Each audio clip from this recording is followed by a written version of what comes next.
ಒಂದ್ಸಲ ಕಲ್ಪನೆ ಮಾಡ್ಕೊಳ್ಳಿ, ಒಂದು ದೊಡ್ಡ ಹಡಗು ನಡು ಸಮುದ್ರದಲ್ಲಿ ಕಗ್ಗತ್ತಲಲ್ಲಿ ಕಳೆದೋಗಿದೆ. ಅಲ್ಲಿ GPS ಇಲ್ಲ, ಮೊಬೈಲ್ ಇಲ್ಲ, ದಾರಿ ಹುಡ್ಕೋದು ಹೇಗೆ? ಕಷ್ಟನೇ. ಹೌದು, ಸಾವಿರಾರು ವರ್ಷಗಳ ಹಿಂದೆ ನಮ್ಮ ಪೂರ್ವಜರು ಇದೇ ಪರಿಸ್ಥಿತಿಯಲ್ಲಿದ್ದಾಗ ಅವರು ಆಕಾಶದಲ್ಲಿನ ಸ್ಟಾರ್ಸ್ನ ತಮ್ಮ ನಕ್ಷೆಯಾಗಿ ಬಳಸ್ಕೊಂಡ್ರು. ಖಂಡಿತ. ಆಕಾಶದಲ್ಲಿ ಮಿನುಗುವ ಆ ಬಿಳಿ ಚುಕ್ಕೆಗಳು ಬರೀ ಬೆಳಕಲ್ಲ, ಕತ್ತಲಲ್ಲಿ ದಾರಿ ತೋರೋ ದಿಕ್ಸೂಚಿಗಳಾಗಿದ್ವು. ಎಕ್ಸಾಕ್ಟ್ಲಿ. ಸೊ ಇವತ್ತಿನ ನಮ್ಮ ಈ ಡೀಪ್ ಡೈವ್ ಅಂದ್ರೆ ಈ ಆಳವಾದ ಚರ್ಚೆಯಲ್ಲಿ ನಮ್ಮ ಮುಂದಿರೋ ಎಸ್ಟ್ರಾನಮಿ ಪುಸ್ತಕಗಳು ಮತ್ತೆ ಪುರಾತನ ಸ್ಕೈ ಮ್ಯಾಪ್ಸ್ ಇಟ್ಕೊಂಡು ಒಂದು ಮಿಷನ್ ಶುರು ಮಾಡೋಣ. ನಮ್ಮ ಗುರಿ ಇಷ್ಟೇ, ಈ ಸ್ಟಾರ್ಸ್ನ ಸೇರಿಸಿ ಹಿಂದಿನ ಕಾಲದ ಜನ ಕಾನ್ಸ್ಟಲೇಷನ್ಸ್ನ ಹೇಗೆ ಹುಟ್ಟಾಕಿದ್ರೋ ಮತ್ತೆ ಬರೀ ಚುಕ್ಕೆಗಳಾಗಿದ್ದ ಸ್ಟಾರ್ಸ್ ಹೇಗೆ ಕಥೆಗಳಾದವು ಅನ್ನೋದನ್ನ ಅರ್ಥ ಮಾಡ್ಕೊಳ್ಳೋದಲ್ವಾ? ಹೌದು. ಮೊದಲಿಗೆ ಹೇಳಿ, ಈ ಕಾನ್ಸ್ಟಲೇಷನ್ಸ್ ಅಂದ್ರೆ ಏನು? ಸರಳವಾಗಿ ಹೇಳಬೇಕು ಅಂದ್ರೆ, ಕಾನ್ಸ್ಟಲೇಷನ್ಸ್ ಅಂದ್ರೆ ಆಕಾಶದಲ್ಲಿ ಒಂದು ನಿರ್ದಿಷ್ಟ ಆಕಾರದಲ್ಲಿ ಕಾಣುವ ಸ್ಟಾರ್ಸ್ ಗುಂಪು. ಓಹೋ. ಪ್ರಸ್ತುತ IAU ಅಂದ್ರೆ ಇಂಟರ್ನ್ಯಾಷನಲ್ ಆಸ್ಟ್ರೋನಾಮಿಕಲ್ ಯೂನಿಯನ್ ಇಡೀ ಆಕಾಶವನ್ನು ಒಟ್ಟು 88 ಕಾನ್ಸ್ಟಲೇಷನ್ಸ್ ಆಗಿ ವಿಂಗಡಿಸಿದೆ. 88? ಅರೇ, ಇದು ನಾವು ಆಕಾಶದಲ್ಲಿ ಹೋಗೋ ಮೋಡಗಳಲ್ಲಿ ಬೇರೆ ಬೇರೆ ಪ್ರಾಣಿಗಳ ಆಕಾರಗಳನ್ನ ಹುಡುಕದ ಹಾಗೆ ಇದೆಯಲ್ವೇ? ಹೌದು, ಸೇಮ್ ಅದೇ ಥರ. ಆದ್ರೆ ನನ್ನದೊಂದು ಪ್ರಶ್ನೆ ಇದೆ. ಕೇವಲ ಆಕಾರಗಳನ್ನ ಇಟ್ಟುಕೊಂಡು ಸಮುದ್ರದಲ್ಲಿ ನ್ಯಾವಿಗೇಷನ್ ಹೇಗೆ ಮಾಡ್ತಿದ್ರು? ದಿಕ್ಕುಗಳನ್ನ ಲೆಕ್ಕ ಹಾಕೋದು ಹೇಗೆ ಸಾಧ್ಯ ಆಗ್ತಿತ್ತು? ನ್ಯಾವಿಗೇಷನ್ ಮಾಡೋದು ಅಂದ್ರೆ ಬರೀ ಆಕಾರಗಳನ್ನ ನೋಡೋದಲ್ಲ. ಆಕಾಶದಲ್ಲಿ ಕೆಲವು ಸ್ಟಾರ್ಸ್ ಯಾವಾಗ್ಲೂ ಒಂದು ನಿರ್ದಿಷ್ಟ ಜಾಗದಲ್ಲೇ ಇರ್ತವೆ. ಉದಾಹರಣೆಗೆ, ನಾರ್ತ್ ಪೋಲ್ ನೇರಕ್ಕಿರೋ ಸ್ಟಾರ್ನ ಆಕಾಶದಲ್ಲಿ ಗುರುತಿಸಿದ್ರೆ ಹಡಗಿನ ಕ್ಯಾಪ್ಟನ್ ಒಂದು ಉಪಕರಣ ಬಳಸಿ ಆ ಸ್ಟಾರ್ನ ಆಂಗಲ್ ಅಳಿತಿದ್ದ.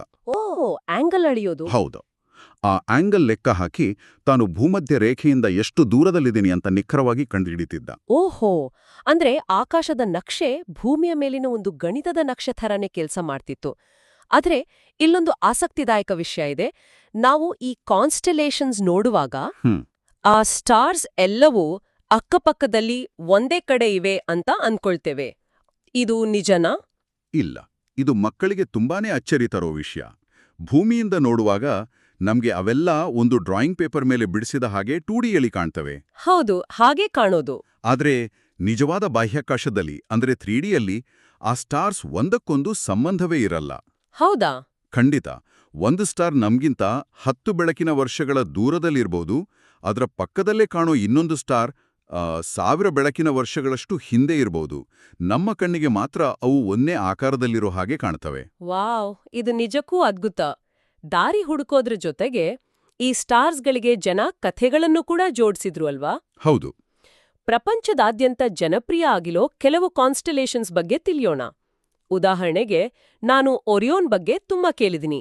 ಆಕಾಶದಲ್ಲಿ ಆತನನ್ನ ಗುರುತಿಸೋದು ಹೇಗೆ? ಒರಿಯಾನ್ ಅಂದ್ರೆ ಆಕಾಶದ ದೊಡ್ಡ ಬೇಟೆಗಾರ. ರಾತ್ರಿ ಆಕಾಶದಲ್ಲಿ 3 ಪ್ರಕಾಶಮಾನವಾದ ಸ್ಟಾರ್ಸ್ ಒಂದೇ ನೇರದಲ್ಲಿ ಕಾಣಿಸ್ತವೆ. ಆ 3 ಸ್ಟಾರ್ಸ್ ಅದೇ ತಾನೇ ಒರಿಯಾನ್ಸ್ ಬೆಲ್ಟ್? ಹೌದು, ಎಕ್ಸಾಕ್ಟ್ಲಿ. ಅದೇ ಒರಾನ್ಸ್ ಬೆಲ್ಟ್. ಮತ್ತೆ ಅವನ ಭುಜದ ಭಾಗದಲ್ಲಿ ಬೆಟಲ್ ಜ್ಯೂಸ್ ಅನ್ನೋ ಕೆಂಪು ಬಣ್ಣದ ಸ್ಟಾರ್ ಇದೆ.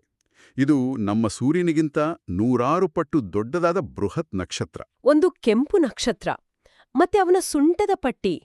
ಈ ಬೇಟೆಗಾರ ಆಕಾಶದಲ್ಲಿ ಒಬ್ಬನೇ ಇದಾನಾ ಅಥವಾ? ಇಲ್ಲ, ಅವನ ಜೊತೆ ಒಂದು ಬೇಟೆ ನಾಯಿ ಕೂಡ ಇದೆ. ಅರೇ! ಅದೇ ಕ್ಯಾನಿಸ್ ಮೇಜರ್. ಈ ಕಾನ್ಸ್ಟಲೇಷನ್ನಲ್ಲಿ ರಾತ್ರಿ ಆಕಾಶದ ಅತ್ಯಂತ ಪ್ರಕಾಶಮಾನವಾದ ಸ್ಟಾರ್ ಇದೆ. ಅದರ ಹೆಸರು ಸೀರಿಯಸ್. ಓ, ಸೀರಿಯಸ್. ಹೌದು. ಈ ಬೇಟೆಗಾರ, ಅವನ ನಾಯಿ ಮತ್ತೆ ಅವರ ಎದುರಿಗೆ ಟಾರಸ್ ಅನ್ನೋ ಗೂಳಿಯ ಆಕಾರದ ಕಾನ್ಸ್ಟಲೇಷನ್ ಕೂಡ ಇದೆ.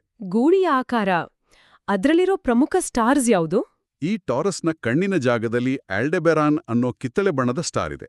ಅದರ ಪಕ್ಕದಲ್ಲೇ ಕಣ್ಣಿಗೆ ಸುಂದರವಾಗಿ ಕಾಣುವ ಪ್ಲಿಯೇಡೀಸ್ ಅನ್ನೋ ಸಣ್ಣ ಸ್ಟಾರ್ಸ್ ಗುಂಪು ಕೂಡ ಇದೆ. ವಾವ್! ಬೇರೆ ಬೇರೆ ದೇಶದವರು ಈ ಆಕಾರಗಳನ್ನ ತಮ್ಮ ಸಂಸ್ಕೃತಿಗೆ ತಕ್ಕ ಹಾಗೆ ಕಲ್ಪನೆ ಮಾಡ್ಕೊಂಡಿದ್ದಾರೆ. ಖಂಡಿತ. ನಮ್ಮ ಭಾರತದ ಕಥೆಗಳನ್ನ ನೋಡಿದ್ರೆ ಇದು ಇನ್ನೂ ಮೋಜಿನ ವಿಷಯ. ಆಕಾಶದಲ್ಲಿ ಒಂದು ಚಮಚದ ಆಕಾರದ ಬಿಗ್ ಡಿಪ್ಪರ್ ಅಥವಾ ಉರ್ಸಾ ಮೇಜರ್ ಇದೆಯಲ್ಲ? ಹೌದು. ಅದಕ್ಕೆ ನಮ್ಮಲ್ಲಿ ಬೆರೆದೀ ಕಥೆ ಇದೆ ಅಲ್ವಾ? ನಿಜ. ಭಾರತದಲ್ಲಿ ಆ ಗುಂಪಿಗೆ ಸಪ್ತರ್ಷಿ ಮಂಡಲ ಅಂತ ಕರೀತಾರೆ.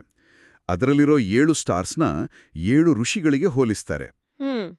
ಇನ್ನೊಂದು ಸ್ವಾರಸ್ಯಕರ ವಿಷಯ ಏನಪ್ಪಾ ಅಂದ್ರೆ, ನಮ್ಮ ಹಳ್ಳಿಗಳಲ್ಲಿ ಆ ಚೌಕಾಕಾರದ 4 ಸ್ಟಾರ್ಸ್ನ ಅಜ್ಜಿಯ ಮಂಚದ ಅಂದ್ರೆ ಚಾರ್ಪಾಯಿನ 4 ಕಾಲುಡಲಿಗೆ ಹೋಲಿಸ್ತಾರೆ. ಆಕಾಶದಲ್ಲಿ ಒಂದ್ ಮಂಚ, ಇದು ಭಾರಿ ಮಜವಾಡಿದೆ. ನಮ್ಮ ದೈನಂದಿನ ಜೀವನವನ್ನೇ ಆಕಾಶದಲ್ಲಿ ನೋಡೋದು ತುಂಬಾನೇ ಕ್ಯೂಟ್ ಆಗಿದೆ. ನಮ್ಮ ಕರಾವಳಿ ಭಾಗದ ಜನರು ಹೀಗೆ ಕಲ್ಪನೆ ಮಾಡಿದ್ದಾರಾ? ಖಂಡಿತ. ನಮ್ಮ ಕೊಂಕಣ ಭಾಗದ ಮೀನುಗಾರರು ಸಮುದ್ರಕ್ಕೆ ಹೋದಾಗ ಕೆಲವು ಸ್ಟಾರ್ಸ್ ಗುಂಪನ್ನ ದೋಣಿಯ ಆಕಾರದಲ್ಲಿ ನೋಡ್ತಾರೆ. ಓಹೋ. ಅವರ ಜೀವನ ಸಮುದ್ರ ಮತ್ತೆ ದೋಣಿಯ ಸುತ್ತುವೆ ಇರೋದ್ರಿಂದ ಆಕಾಶದಲ್ಲೂ ಅವರಿಗೆ ಅದೇ ಕಾಣುತ್ತೆ. ಲೈಕ್ ನಮ್ಮ ಸುತ್ತಮುತ್ತಲಿನ ಜೀವನವೇ ಆಕಾಶದ ಕಥೆಗಳಾಗಿ ಬದಲಾಗುತ್ತವೆ ಅನ್ನೋದು ರೋಚಕ. ಹಾಗೆಯೇ ದಿಕ್ಕುಗಳನ್ನ ನೆನ್ಪಿಡಲು ಕೂಡ ಕಥೆಗಳ ಸಹಾಯ ತಗೊಂಡ್ರು ಅಲ್ವಾ? ಹೌದು. ಒರ್ಸಾ ಮೈನರ್ ಗುಂಪಿನಲ್ಲಿರೋ ಪೋಲ್ ಸ್ಟಾರ್ ಬಗ್ಗೆ ನಮ್ಮ ಪುರಾಣಗಳಲ್ಲಿ ಒಂದು ದೊಡ್ಡ ಕಥೆ ಇದೆ ಗೊತ್ತಾ? ನಿಜ. ನಾರ್ತ್ ಪೋಲ್ನ ನೇರಕ್ಕಿರೋ ಆ ಪೋಲ್ ಸ್ಟಾರ್ ಯಾವತ್ತೂ ತನ್ನ ಜಾಗ ಬದಲಾಯಿಸಲ್ಲ. ಭೂಮಿ ತನ್ನ ಸುತ್ತ ತಾನು ತಿರುಗೋದ್ರಿಂದ ಉಳಿದ ಎಲ್ಲಾ ಸ್ಟಾರ್ಸ್ ಚಲಿಸಿದ ಹಾಗೆ ಕಂಡ್ರೂ ಈ ಪೋಲ್ ಸ್ಟಾರ್ ಮಾತ್ರ ಆಕಾಶದ ಉತ್ತರ ದಿಕ್ಕಿನಲ್ಲಿ ಒಂದೇ ಕಡೆ ನಿಂತ ಹಾಗೆ ಕಾಣುತ್ತೆ. ನಮ್ಮ ಪುರಾಣಗಳಲ್ಲಿ ಇದನ್ನ ಧ್ರುವ ನಕ್ಷತ್ರ ಅಂತ ಕರೀತಾರೆ. ಸಣ್ಣ ರಾಜಕುಮಾರ ಧ್ರುವನ ಕಠಿಣ ತಪಸ್ಸಿಗೆ ಮೆಚ್ಚಿ ಆತನಿಗೆ ಆಕಾಶದಲ್ಲಿ ಎಂದಿಗೂ ಜಾಗ ಬದಲಾಯಿಸದ ಶಾಶ್ವತವಾದ ಸ್ಥಾನ ಸಿಕ್ತು ಅನ್ನೋ ಕಥೆ. ಹೌದು. ಮಕ್ಕಳಿಗೆ ದಾರಿ ತಪ್ಪಿದಾಗ ನಾರ್ತ್ ದಿಕ್ಕನ್ನ ಹೇಗೆ ಹುಡುಕೋದು ಅಂತ ಹೇಳಿಕೊಡಲು ಈ ಕಥೆಗಿಂತ ಸುಲಭವಾದ ದಾರಿ ಬೇರೊಂದಿಲ್ಲ. ವಿಜ್ಞಾನ ಮತ್ತೆ ಕಥೆಗಳ ಅದ್ಭುತವಾದ ಮಿಶ್ರಣ ಇದು. ವಾಸ್ತವದಲ್ಲಿ ಸ್ಟಾರ್ಸ್ ಅಂದ್ರೆ ನಮ್ಮ ಸೂರ್ಯನಂತೆ ಇರೋ ಬೃಹತ್ ಗೋಳಗಳು. ಆದ್ರೆ ಕಾನ್ಸ್ಟಲೇಷನ್ಸ್ ಅಂದ್ರೆ ಆ ದೂರದ ಸ್ಟಾರ್ಸ್ ಬಗ್ಗೆ ಮನುಷ್ಯರು ಭೂಮಿಯ ಮೇಲಿಂದ ನೋಡ್ತಾ ಕಟ್ಟಿದ ಸುಂದರವಾದ ಕಥೆಗಳು.